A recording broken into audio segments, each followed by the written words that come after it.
प्यार बेटी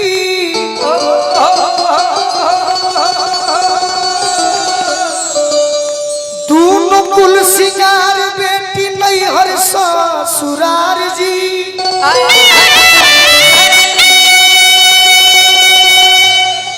अंगन के बहार बेटी रुन झुन दुआर बेटी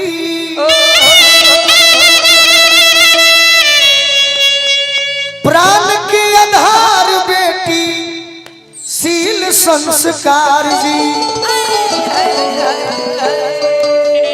रस के फुहार बेटी मधुर संसार जी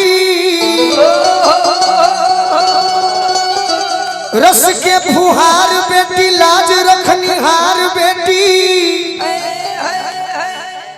कंचन भंडार बेटी मधुर संसार जी आग के अंगार बेटी शत्रु के संहार बेटी ले ली संहार कौन मौका बरिया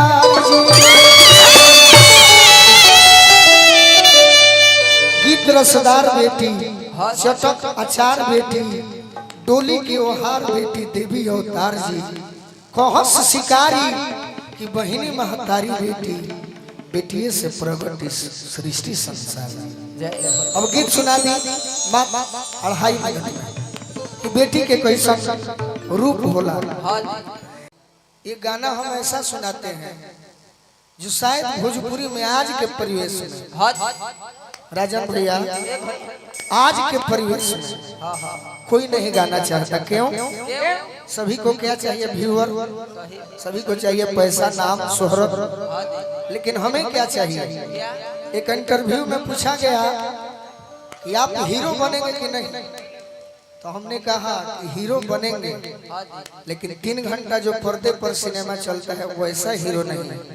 हमें जब तक जीना है अपने भोजपुरी के श्रोताओं का दिल का हीरो बनना है।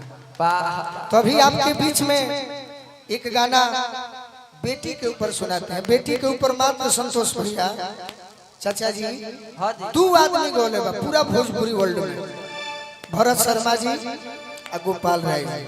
उसके बाद कोई नहीं गाया होगा, लेकिन आज के डेट में कोई चक्कर में नहीं रहता।